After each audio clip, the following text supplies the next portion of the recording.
Mitra Perempuan, terima kasih banyak Anda kembali lagi bersama kami dalam acara Daya Perempuan Televisi Republik Indonesia.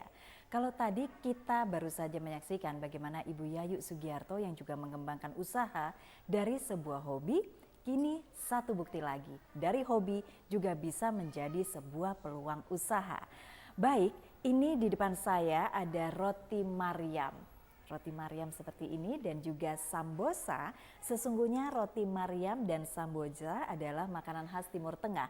Biasanya kita bisa mengkonsumsi dengan susu, keju ataupun gula, terserah pada selera Anda tentunya.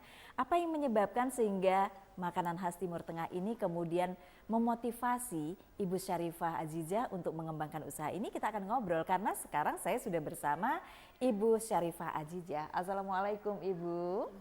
Senang sekali saya bisa ketemu langsung dan bisa ngobrol serta melihat proses pembuatan roti Maryam ini. Nah, Ibu Azizah, apa yang menyebabkan sehingga hobi ini mendorong Ibu menjadikan sebuah peluang usaha, yakni roti Maryam, makanan khas Timur Tengah ini? Iya, awalnya catering, tapi karena catering kalau dia untuk acara siang, kita malam nggak tidur. Malam nggak tidur harus masak, langsung saya pikir kecapean, makanya saya lari ke makanan roti Maryam ini. Roti Maryam ini memang setiap hari makanan khas untuk sarapan pagi, apa sore gitu. Dan ini gampang Bu ya yang membuatnya ya? Iya, semua kalangan orang Arab semua bisa. Oke. Nah Ibu Maryam, ini sudah berapa tahun usaha ini ditekuni? 10 tahun, tapi yang dikenal 5 tahun. 5 tahun ini sudah gampang. Kalau misalnya mau pesan langsung ke Iya, kita antar Bu ke Syarifah tempat. saja. Oke. Nah kemudian bagaimana cara Ibu mengembangkan sehingga bisa bertahan hingga saat ini? Kita masuk pameran-pameran. Di mana ada pameran saya ikut. Misalnya pameran yang diikuti? Di JCC, pernah juga di Jakarta Fair, di mana aja. Oke. Respon masyarakat Indonesia bagaimana Bu dengan roti Maryam ini? Kebetulan mereka senang, yang banyak sekali Chinese. Nah, Ibu Syarifah, kalau kita melihat roti Maryam sebenarnya bentuknya juga mirip dengan roti cane yang kita kenal sebagai makanan khas Medan ataupun di Aceh ya Bu ya? Benar. Apa yang membedakannya? Bedanya kalau roti cane tipis dan nggak ada rasa. Oke, kalau ini sudah sangat Kalau gurih. rotinya ini biarpun nggak pakai apapun dia udah ada rasa. Baik. Nah, Ibu, apakah memang Bu Syarifah ada latar belakang untuk membuat sebuah usaha sebelum ini? Tadinya saya anak saya kan ada 4. Iya. Anak saya ada 4. Kebetulan yang nomor 2 meninggal. Kemudian Nomor 2 meninggal, jadi saya suka sedih terus, jadi saya coba cari kesibukan. Makanya saya bikin roti Maryam ini. Oke. Gitu. Nah kemudian apa peranan dari keluarga Ibu? Maksud saya peranan suami, peranan anak-anak dalam mengembangkan usaha? Ya, mereka mendukung semuanya. Katanya daripada bengong, sedih gitu. Jadi mereka mendukung semuanya. Baik, Ibu Syarifah, saya yakin bahwa pemirsa kita di TVRI yang saat ini sedang menyaksikan obrolan kita, mereka juga pengen mengikuti bagaimana sebenarnya proses pembuatan roti Maryam. Ada baiknya mereka kita ajak ke dapur aja ya Bu ya? Iya, boleh. Oke. Nah, Mitra Perempuan tetap bersama kami dalam acara Daya Perempuan. Saya akan mengajak Anda untuk melihat bagaimana proses pembuatan roti Maryam yang akan dilaporkan oleh Liko Zakaria berikut ini.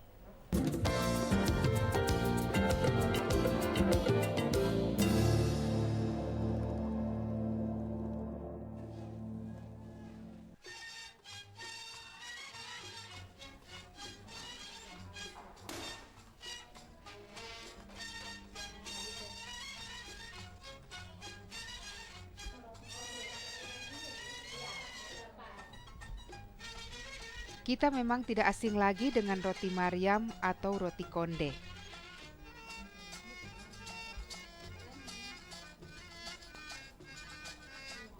Penganan khas Timur Tengah ini sekilas mirip dengan roti cane dari India, tetapi bentuknya lebih tebal dan teksturnya lebih lembut.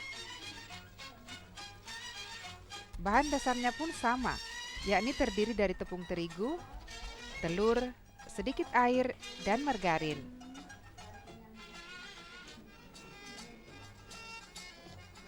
Kali ini kami melihat langsung proses pembuatan roti Maryam di rumah Ibu Syarifah Azizah di Jalan HUT 2 nomor 18 Rawabelong, Kebonjeruk, Jakarta Barat.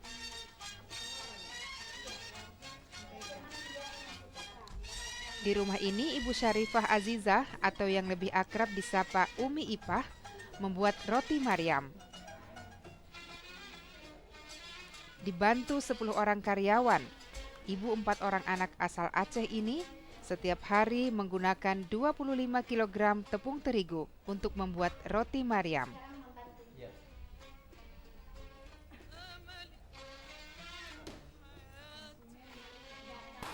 Setelah tercampur, adonan ini diuleni sampai kalis sambil dibanting.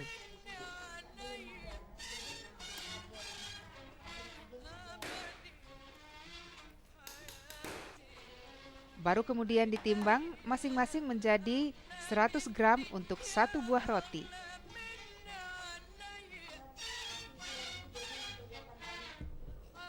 Setelah menjadi bulatan seberat 100 gram, adonan ini dilebarkan di atas permukaan meja yang terbuat dari marmer dengan luas lingkaran 16 cm.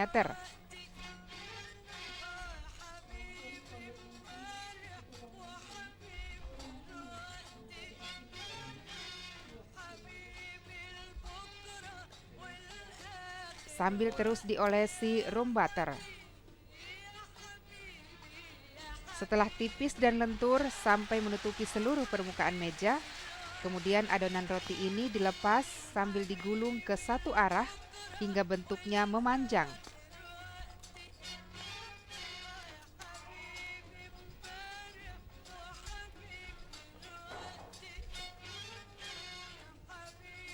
Tahap berikutnya, adonan roti ini diputar melingkar hingga menyerupai konde. Oleh sebab itu, roti Maryam ini juga disebut roti konde. Setelah dibentuk, roti ini dipanggang hingga 90% matang. Setelah dipanggang, selagi hangat roti ini harus digulung di atas plastik, digeprek, lalu ditarik kedua ujung plastik. Menurut Umi Ipah, yang sebelumnya adalah pengusaha catering masakan Timur Tengah ini, proses ini dilakukan agar roti tampak berlapis dan lembut. Setelah dingin, roti ini dikemas dalam plastik, lalu disimpan di dalam freezer. Menurut Umi Ipah, roti Maryam Gardi ini dapat bertahan hingga 6 bulan di dalam lemari pendingin. Ini karena diproses tanpa menggunakan mesin dan tanpa bahan pengawet sama sekali.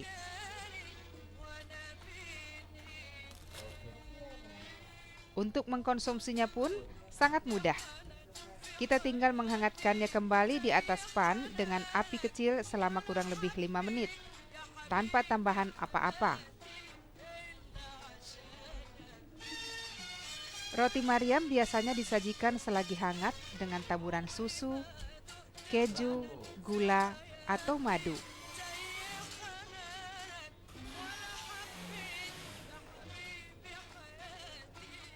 Umi Ipah yang mendapat dukungan dari suami dan anak-anaknya dalam membuka usaha ini juga membuat sambosa.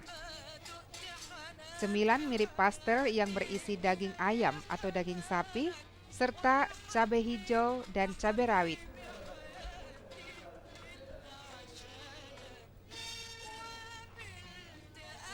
Ditambah dengan berbagai rempah dan sayuran, makanan khas ini juga diproses 90% matang. Untuk mengkonsumsinya, kita tinggal menggorengnya kembali selama kurang lebih 5 menit. Untuk satu bungkus roti Maryam yang berisi 8 buah dijual seharga Rp40.000. Sedangkan satu bungkus sambosa isi 10 buah dijual seharga Rp30.000. Selain memiliki agen di beberapa tempat, Umi Ipah juga melayani permintaan ataupun pesanan dari luar kota, bahkan luar negeri.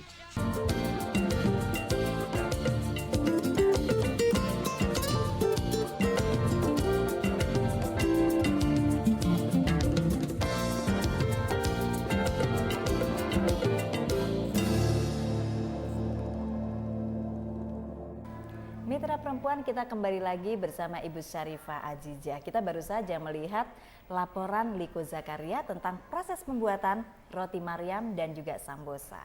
Nah, Anda tahu tidak bahwa Ibu Syarifah sebenarnya sudah mengembangkan lagi usaha ini, tidak hanya roti Maryam saja, tetapi juga aneka bumbu-bumbu khas Timur Tengah. Kita ngobrol lagi bersama Ibu Syarifah Azizah. Ibu Syarifah Azizah, kalau kita melihat tadi dari roti Maryam, kemudian sekarang ada bumbu-bumbu seperti bumbu untuk nasi kebuli dan sebagainya.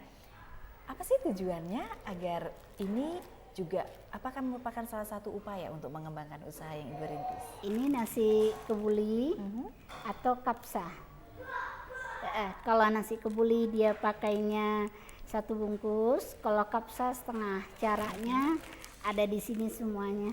Sebenarnya gampang ya Bu ya? Jadi Gampang sekali karena dari awal sampai selesai udah ada cara semua. sudah ada panduannya. Udah ada panduannya. Walaupun yang nggak bisa masak sekalipun Nggak bisa akan masak gampang. karena dari awal sampai akhir semua udah ada di sini. Oke, baik. Kemudian ini juga ada beberapa bumbu lagi ya Bu ya? Semuanya Kalau ini juga tentang kari. Dan kalau juga ini kari, kari kambing untuk makan sama roti. ya. Yang senang pakai kari boleh kari kambing, sapi, ayam. Oke. Juga gampang caranya, semuanya udah ada di sini. Nah kemudian apa bedanya kari putih dan juga kari yang kuning ya Bu ya? Iya, ini bedanya. Kalau ini pedas, kalau ini namanya korma. Jadi dibilang kari putih atau masak korma. Oke, itu untuk makannya dengan nasi? Dia enaknya cuma daging sapi. Jadi nggak boleh ayam ataupun Ayam kambing, ya? boleh, tapi kambing nggak enak. Baik. Nah Ibu, bagaimana kiat Ibu untuk menghadapi berbagai persaingan yang saya yakin bahwa di Jakarta ini yang memproduksi roti Maryam juga cukup banyak? Kebetulan roti saya sendiri yang beda. Kebetulan di kalangan orang Arab semua bisa. Karena mereka pakai mentega, saya pakai Westman. Jadi di situ perbedaan. Terus mereka belum urus izin di KKI, saya udah ada izin. Mereka jarang ikut pameran, saya selalu ikut pameran. Di situ perbedaannya. Baik, artinya Ibu Syarifah kemudian menyimpulkan bahwa pameran itu sangat berperan Sangat, dalam mengembangkan usaha. iya, sama izin. Sama izin. Karena ada izin makanya saya bisa ikut. Iya, dan saya lihat ini juga sudah dipatenkan ya Ibu Semua, ya. Bu ganti. Syarifah, kalau kita omong-omong paten, ini banyak usaha menengah kecil ini di Indonesia, jarang sekali yang terfikirkan untuk mematenkan. Apa sih Bu yang sebenarnya Ibu inginkan dari hak paten ini atau manfaatnya? Iya, karena kalau saya nggak patenkan nanti orang lain bisa membuat merek saya. Jadi ini upaya perlindungan produksi juga ya Bu ya. Baik. Nah, Ibu, di akhir perbincangan ini saya ingin mengetahui tips dari Ibu kalau misalnya ada kaum perempuan yang akan berusaha atau membuka peluang usaha, apa yang mereka siapkan sehingga mereka itu nggak khawatir untuk jatuh atau bangkrut? Ya misalnya resepnya, walaupun bahan baku naik segala macam, jangan dirubah rasanya. Dengan prinsip rasanya biar enak gitu. Walaupun agak mahal Biar sedikit. mahal, mendingan harganya dinaikin. Baik, terima kasih Ibu Syarifah sudah ngobrol bersama kami dalam Daya Perempuan. Semoga resep ini nanti bisa juga dicoba oleh kaum perempuan Indonesia. Insyaallah. Dan mitra perempuan, demikian perbincangan kita dengan Ibu Syarifah Azizah yang kita harapkan tentu saja apa yang dilakukan oleh Ibu Yayu ataupun Ibu Syarifah tadi mampu memotivasi kita. Hobi pun bisa menjadi sebuah peluang usaha, asalkan tekun dan jangan lupa untuk mempatenkan hasil produksi kita. Akhirnya saya Endah Taufik DS atas nama seluruh kerabat kerja yang bertugas mengucapkan terima kasih banyak. Anda telah bergabung dengan Televisi Republik Indonesia. Kita akan berjumpa kembali dalam Daya Perempuan yang akan datang. Sampai jumpa. Terima kasih banyak Ibu.